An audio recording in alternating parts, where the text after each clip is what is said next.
वहीं मुख्तार अब्बास नकवी ने वार करते हुए कहा कि स्वामी जी का ऊपरी माला खाली हो चुका है।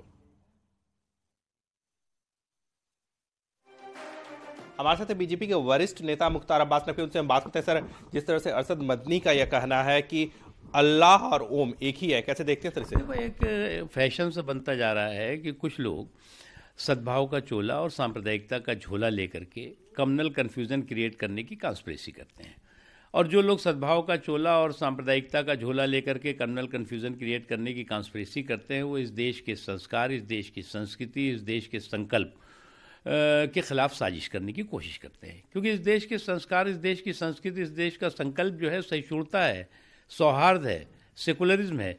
उसके लिए किसी सद्भाव के सम्मेलन और दुर्भाव के सम्मेलन की आवश्यकता नहीं है। और जो लोग ये कर रहे हैं वो सद्भाव पैदा करना नहीं चाहते, बल्कि समाज में बिखराव पैदा करने की कोशिश कर रहे हैं। सर, उनका यह भी कहना है कि जो इस्लाम है वो सनातन धर्म, हिंदू धर्म से पुराना है। देखो भैया, इसीलिए मैंने कहा ना कि सद्भाव का चोला, सांप्रदायिकता का झोला। जो लेगा वो कहेगा कि ये धर्म बहुत पुराना है, मेरा धर्म बहुत पुराना है, तुम्हारा धर्म नया है, मेरी कमीज़ बहुत उजली है, तुम्हारी कमीज़ में जो है वो दाग लगे हुए हैं।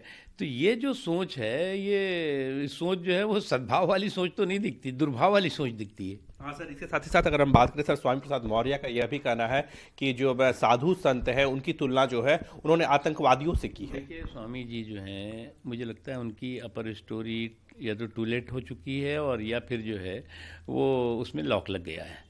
और उनको चाहिए कि साधु संतों के पास जाएं, श्री रामचरितमानस का अध्ययन करें, उसका ज्ञान लें, उसके बारे में समझें, उसकी बारीकियों को समझें। आज पूरी दुनिया जिस श्री रामचरितमानस के समझ करके और आगे बढ़ रही है, उस पर आप उसको आप कोस रहे हो।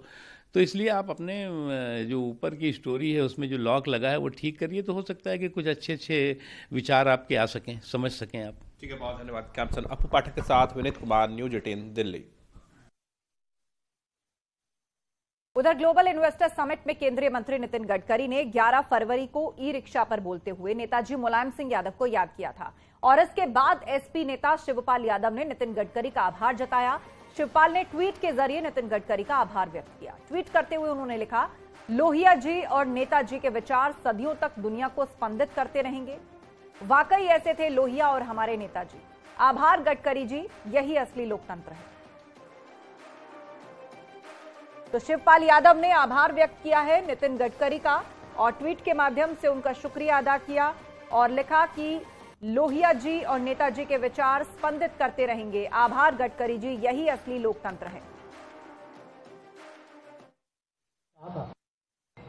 मुझे बहुत बार याद है, आज मुलायम सिंह यादव जी ने लोकसभा में कहा था कि राम मनोहर लोहिया जी कहते थे कि मैं जिंदगी भर ये साइकिल रिक्शा में नहीं बैठूंगा, आदमी आदमी को ढोने का काम करता है।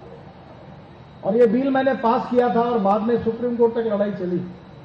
1 करोड़ लोग आदमी को आदमी ढोने का काम करता था, और ये ई रिक्शा आया।